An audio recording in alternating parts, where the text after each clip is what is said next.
The fridge was humming louder than usual. I was on my knees with a screwdriver in one hand and the lower panel pulled open, pretending to fix the damn thing for the third time this month. But it wasn't the compressor I was focused on. It was the two voices just around the corner in the kitchen. "He's so predictable," Janelle said, with that fake whisper women use when they want to be overheard. "You could cheat with the mailman, and he'd probably thank you for the attention." Then came it, the sound I didn't expect. Laughter. Her laughter. Sharp, loud, echoing off the kitchen tile like a slap. Not nervous, not polite. It was the kind of laugh people give when they fully agree, when they've said it themselves but didn't have the nerve to be that direct. And then, right after the laugh, the sentence. "Honestly," Cassandra said, still catching her breath, "he needs to get his act together if he wants to keep someone like me." I didn't move, didn't cough. I just crouched there, my knees aching on the tile, the edge of the screwdriver digging into my palm, feeling like a raccoon trapped under a porch listening to the humans talk trash about it. I'd come home early with Thai food and some dumb candle I picked up on a whim because she once said she liked sandalwood. Walked in through the garage, heard voices, and figured I'd surprise her with dinner after I gave the fridge one more shot. Surprise, all right. I waited until they wandered into the sunroom, then I quietly stood up, placed the food on the counter, and left. Didn't say a word. Not then. That night she asked where the Thai food went. I told her I'd forgotten it at work. She shrugged and made herself popcorn. The laugh never left my head. I started watching her more closely after that. Not because I wanted to catch her doing something wrong. I just needed to know if I was really that much of a joke to her. She used to come to bed in pajamas. Now it was silk. She used to keep her phone face up. Now it lived screen down on the charger. Her scent changed. Her mood changed. Her schedule changed. The only thing that didn't change was me. And maybe that was the problem. But the more I noticed her slipping away, the harder I clung. I tried new things. Cooked new recipes. Booked a weekend trip to Asheville. She said she had a work thing. So I went alone. The following week, her phone buzzed while she was brushing her teeth. A name popped up. Tessa Jim. I stared at the message on the lock screen. "You left your earrings in his car. Hope your hubby didn't see." LOL. I didn't say anything that night either. Just laid beside her while she slept like a woman with nothing to hide. The next morning, she kissed me on the cheek and told me she loved my consistency. And I realized. That laugh wasn't just her way of agreeing with Janelle. It was the moment I stopped being a person and became a punchline. I waited 3 days before saying anything about the message on her phone. Not because I was trying to play it cool, trust me, I wasn't. I couldn't sleep. Couldn't focus at work. I stared at vents I was supposed to be fixing and saw that message etched into the ductwork. "You left your earrings in his car." Not her car. His. That detail gnawed at me. I went through all the usual pathetic steps, checking the car for clues, glancing at her jewelry tray, even Googling whether Tessa Jim could somehow be a legitimate name for a fitness class. I wanted it to be innocent. I begged it to be innocent. But I wasn't that naive anymore. On Thursday evening, I got home before she did and found the earrings. They were in the bottom of the laundry hamper tangled inside one of her thinnest sweaters, tiny, silver hoops. I knew every pair she owned. I used to help her untangle them from her necklace pile. These were new. I held them in my hand for a long time, just staring, wondering how much of her life I didn't know anymore. Wondering if I'd been reduced to this, a man holding earrings like a detective in a soap opera. When she came through the door, I was still holding them. I didn't know what I was expecting, but it wasn't the smirk she gave me when she saw them. It wasn't fear, or guilt, or even surprise. It was that same look she gave to cold coffee, mildly annoyed and bored with the situation. "Oh," she said, setting her purse down. "You found those." I didn't respond. "They're Janelle's," she added casually, slipping off her coat. "She left them here after we went shopping." "In your sweater?" She looked at me like I was the problem. "She borrowed it." "Can we not do this right now?" I had a long day. I didn't push. I wish I could say I was standing my ground, but the truth is, I collapsed into my usual routine. I made dinner. She scrolled on her phone. We sat in silence broken only by forks tapping plates and a rerun of some show neither of us liked anymore. Later that night, I went out to the garage and stood there with the lights off. Just stood. I thought about the early days, how she used to light candles before I got home, how we'd eat on the floor with wine and talk about stupid dreams. When did we become this silent version of ourselves? When did I stop being her person and start being her furniture? But even then, even in the shadows of that garage, I still didn't leave. I kept telling myself maybe I was just reading too much into everything. That's the worst kind of pain, the one you gaslight yourself into tolerating. 2 days later, the confirmation came. She was in the shower. I wasn't looking for anything, I swear. But her iPad pinged while I was folding laundry and curiosity got the better of me. A message popped up from a name I'd never seen before, Gavin. Hey, you left this. Can't say I mind, smelled like you. Still think about Monday night. I'll bring something stronger next time. I clicked it. I shouldn't have, but I did. What I saw wasn't just messages, it was a whole other world. Selfies she never sent me. Memes. Inside jokes. Plans. A playlist they shared titled, For Us When It's Just Us. One song was our song. I saw my own wedding photo used in a joke. This guy still thinks she's making chicken piccata. I don't remember sitting down, but I was on the floor with the laundry half folded, the tablet on my lap, my ears buzzing. I closed it, put everything back exactly as it was. When she came out, towel wrapped around her hair, she looked fresh, glowing. She leaned down and kissed my head. You okay? She asked, pretending to care. I looked up at her, this woman I didn't recognize anymore, and all I said was, yeah, just tired. She smiled. It's some rest. You've been working too hard lately. And I realized right then, that's exactly what she wanted. She wanted me to stay tired, stay confused, stay folded into myself. Because the more I shrank, the easier it was to leave me behind. And the more I bit myself trying to keep her, the more she twisted away. But she didn't know I'd seen it. Not yet. That was the last night I let her laugh at me without a plan of my own. I didn't sleep that night. I just lay there beside her, watching her breathe like nothing was wrong, like I hadn't just seen her emotional double life unfold on a screen inches from my face. At some point, she rolled over and tossed an arm across my chest, a lazy gesture she used to make when she was genuinely happy. But this one felt recycled. Like muscle memory. Like something she thought she was supposed to do. I stared at the ceiling, and instead of thinking about leaving her or confronting her or even crying, my brain just kept looping one line. The guy still thinks she's making chicken piccata. I had made that dish 3 nights ago. I started doing things differently the next morning, not dramatically, just enough to see if she'd notice. I didn't pack her lunch like I normally did. I didn't ask how her meeting went. I didn't say goodnight first. It was petty. Childish. I know. But I needed something, anything, to make me feel like I wasn't just some invisible fixture in my own house. And you know what? She didn't notice. Or she didn't care. Either way, that silence confirmed something I hadn't wanted to admit. Cassandra had already left me emotionally. I was just a comfortable place for her to land until her real life could start. Probably with Gavin. The next few days were torture disguised as normalcy. She was all smiles, playfully humming in the kitchen, even suggested we do something spontaneous this weekend. I wanted to scream at her. I wanted to shove the iPad in her face and ask if she thought I was some kind of idiot. But instead, I just nodded and said, sure. I was watching her now. Every word, every move, every excuse. I wasn't her husband anymore. I was an audience member waiting for the next act. On Saturday, she left for a Pilates and brunch thing with Janelle. I waited 10 minutes after she drove off, then opened her laptop. Same messages. Same tone. Gavin was bringing wine. They were meeting at a cabin. She even sent him a photo of herself in the mirror, not explicit, but enough to confirm that brunch had nothing to do with it. I felt nauseous. The kind of sick that makes your fingertips go cold. I slammed the laptop shut so fast it made a sound like a gunshot. I paced the house for 20 minutes. I stared at our wedding photo on the bookshelf, at the little note she wrote me our first Christmas, to my forever, the only man I'll ever need. I remembered when I read it the first time, how it made my heart ache with joy. I looked at it now like it was a sick joke. I thought about burning it, smashing it, deleting everything. But something stopped me. Not forgiveness. Not love. It was strategy.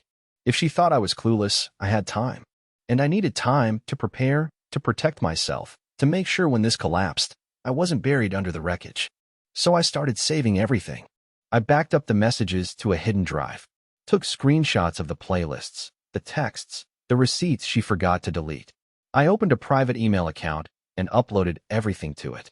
Quietly, without a word. But it wasn't just about catching her. It was about understanding why.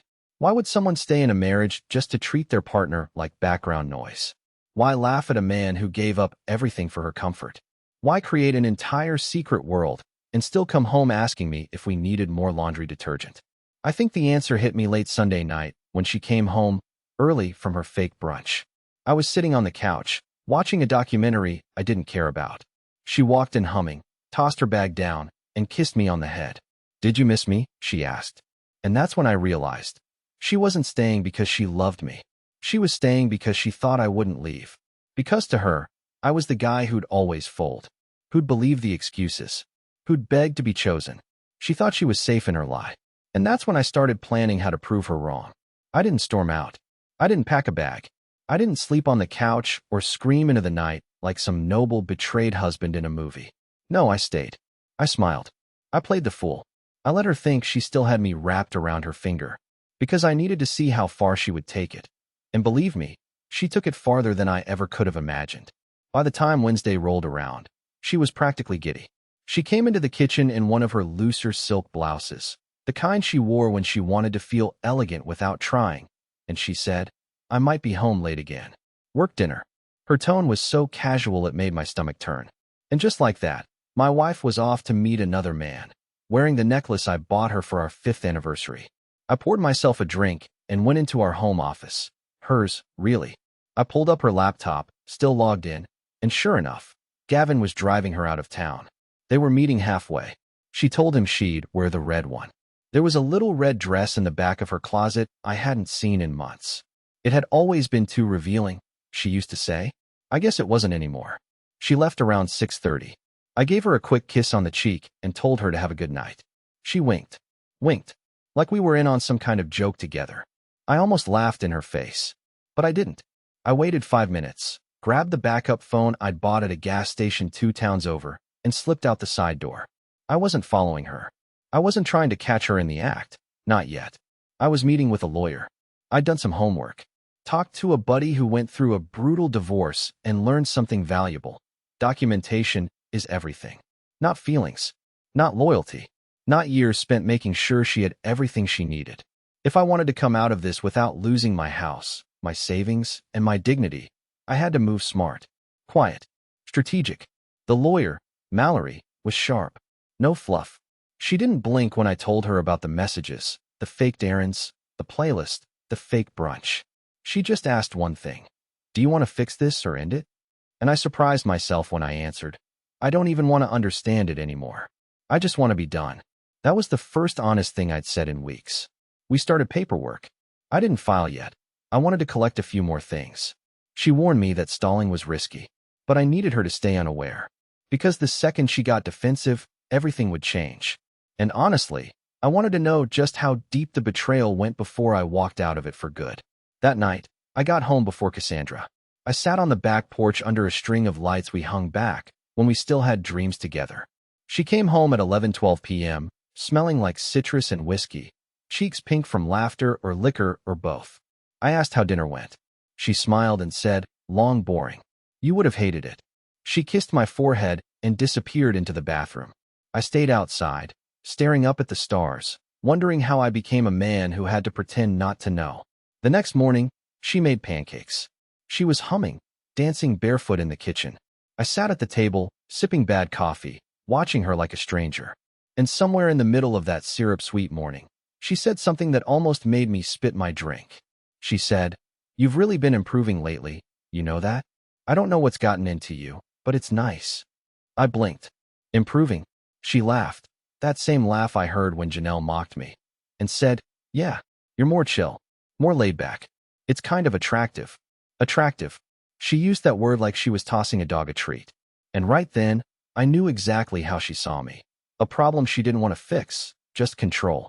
I wasn't her partner anymore. I was a reaction machine. And as long as I stayed predictable, she felt powerful. But I wasn't predictable anymore. She just didn't know it yet.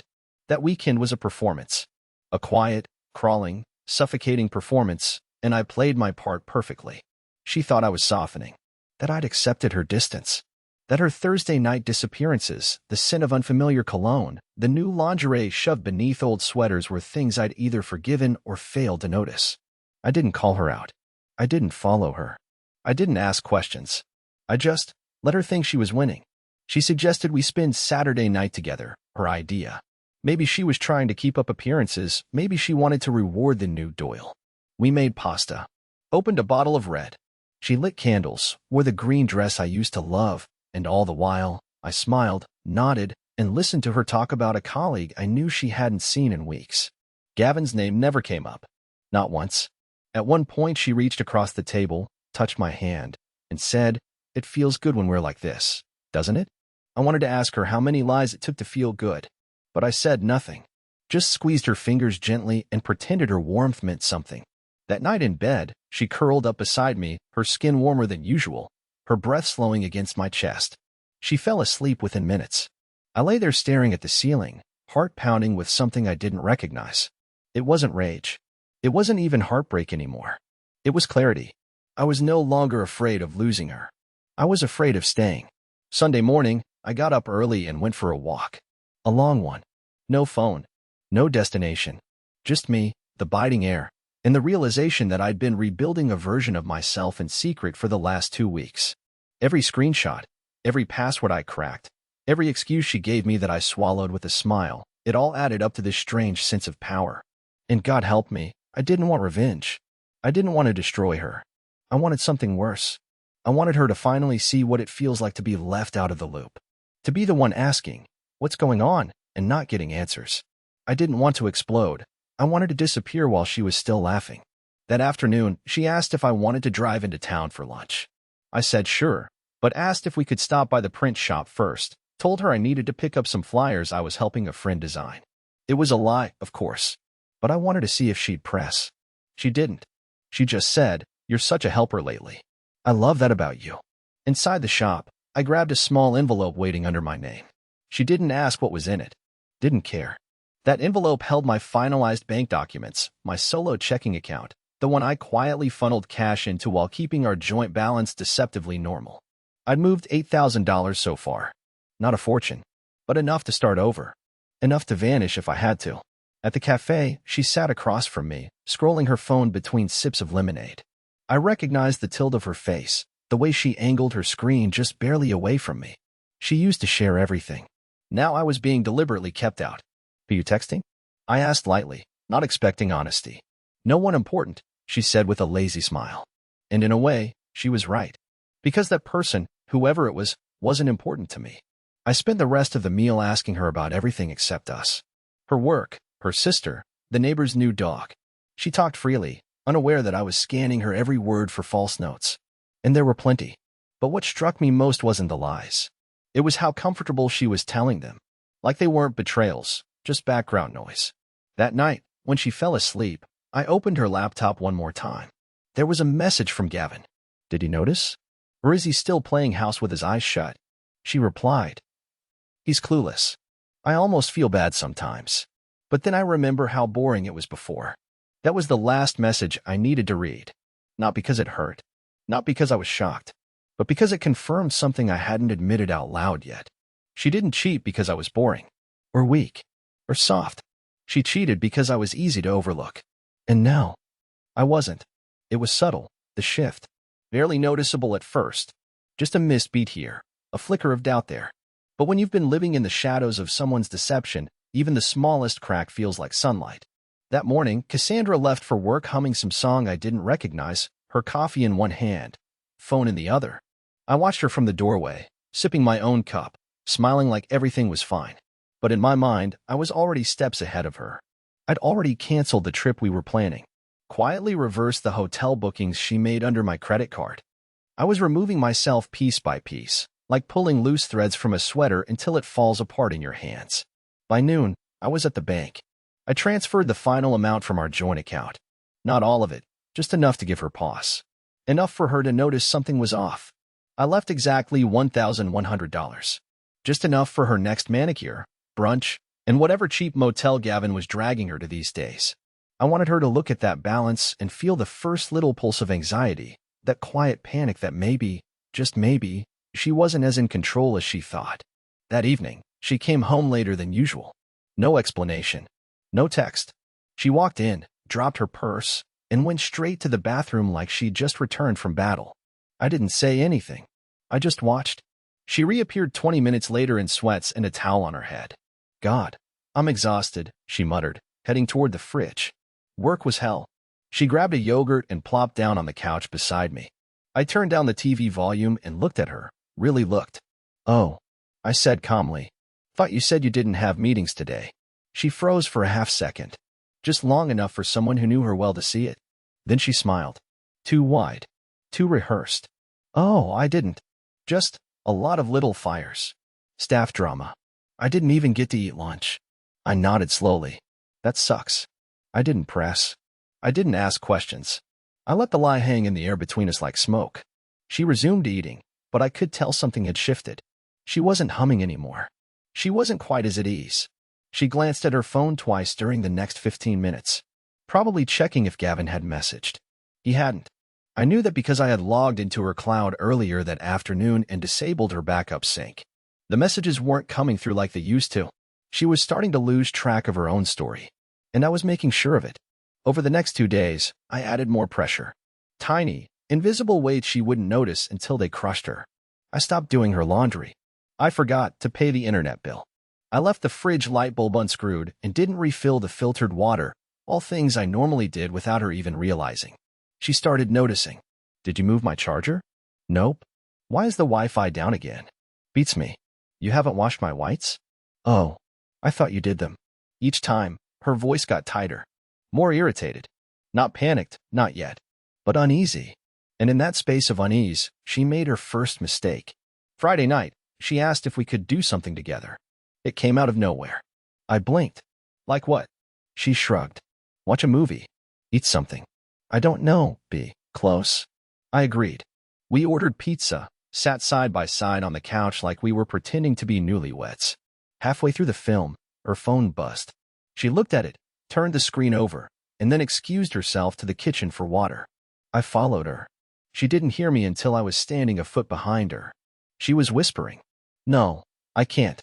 Not tonight." "No, I said I can't, he's here." "Yeah, I know, but..." "I'll text you later." I waited. She turned around, jumped when she saw me, and dropped the water bottle. "Oh my God, Doyle, don't sneak up on me like that." "Sorry," I said. "Thought you were getting water. Sounded like you were dealing with more work drama." She paused, blinked fast. "Huh? Oh, yeah, Janelle. She's freaking out about something at the salon." Her lie was so immediate, so clumsy, I almost felt sorry for her. Almost. "Tell her I said hi," I said, walking past her. She stood there for several seconds before coming back to the couch, her smile a little tighter now, her posture a little stiffer. She didn't touch me again that night. Didn't lean on me like she had the week before. Something had shifted, and she felt it. But she didn't know how much of it was coming from me. I went to bed early and left her out there, scrolling her phone with a screen she now tried too hard to hide. And as I lay in the dark, I realized something that felt both thrilling and tragic. She was finally starting to feel the thing I'd been choking on for months stout. The unraveling didn't happen with a bang. No screaming, no confessions, no teary showdown in the kitchen. It happened the way rot spreads through old wood. Quietly, invisibly, until one day you lean on it, and the whole thing gives way beneath you. And that moment, the exact moment it gave way for Cassandra, came 3 days after I caught her whispering in the kitchen. 3 days after I pretended I didn't hear every word. She started acting strange. Not just different, paranoid. She cleaned more. Checked her phone constantly. She started asking me where I was going instead of the other way around. The woman who used to vanish for half a Saturday without so much as a "be home later" was now giving me odd little smiles every time I left the room, like she was trying to read something on my face. Then Monday night came, and everything shifted again.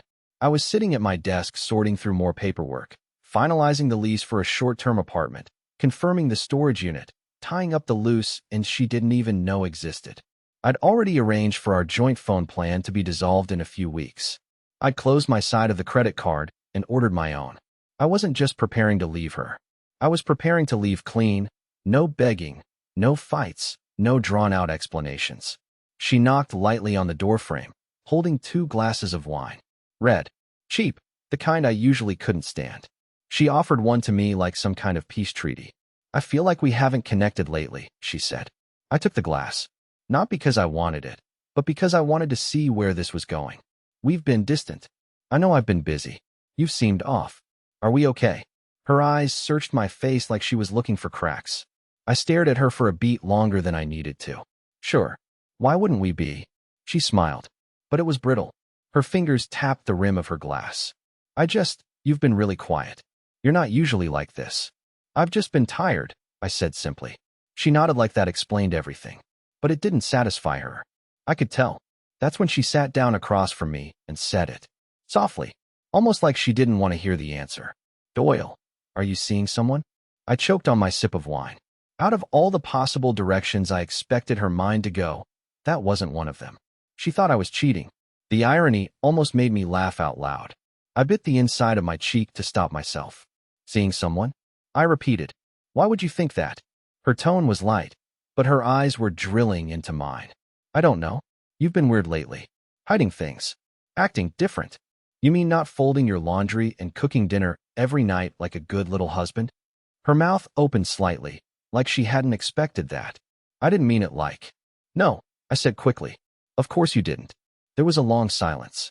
She looked down into her wine glass. I just don't want to lose what we have. I watched her face carefully. Her voice was too even, too scripted. I wondered if she'd practiced that line in the mirror. I wondered if Gavin had told her to say it. Or maybe he was starting to pull away and she was trying to land back on solid ground. Either way, it wasn't guilt in her voice. It was calculation. I don't think you're in danger of losing anything, I told her. She smiled again. This one was warmer. And that terrified me more than if she'd screamed at me. Because that smile told me she truly believed she was still in control. The next day, I planted the final seed. I left my work phone, the one I never used at home, face up on the kitchen table. On the screen was a text from a number saved as LH. It was vague, innocent, but deliberately suspicious. Thanks again for yesterday. Couldn't stop thinking about it. I left it there while I took a shower. When I came back, the phone was exactly where I left it. But the screen had a faint fingerprint smudge. One that wasn't mine. Cassandra didn't say anything that evening. Not during dinner, not afterward. But she hovered more. She watched me more carefully. I caught her checking my browser history. I saw her peek through the trash on my computer. It was working. The panic was building. She'd lived so comfortably in her betrayal, convinced I was too weak to ever question it, too passive to ever retaliate. But now the floor was shifting beneath her, and she didn't know where to step. And for the first time in months, I slept like a rock. Because Cassandra was finally wondering what I was hiding. And the best part? I wasn't hiding a damn thing. Not yet. I waited exactly 5 more days. 5 days of silence. Of watching her pace the living room in the evenings when she thought I wasn't looking. Of half smiles that didn't quite reach her eyes. Of half conversations cut short because she couldn't keep her story straight anymore. I didn't press. I didn't accuse. I didn't yell. I just stayed calm, quiet, methodical, and ready. On the morning everything changed, I woke up before her. She was curled up on her side of the bed, the same way she always had been. Same posture, same breath. But she wasn't the same person anymore. And I wasn't either. I left her a cup of coffee on the nightstand, black, the way she liked it. And I walked out the front door for the last time as her husband. My truck was already loaded with the few things I actually cared to keep. The rest? I left. The furniture, the dishes, the old photos. Let her try explaining those to Gavin, or whoever filled that role next. My keys were in the mailbox.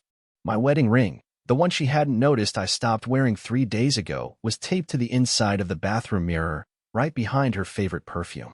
I didn't text her. I didn't call. Instead, at exactly 9 a.m., the doorbell rang. She opened it to find a courier holding a single white envelope and a clipboard.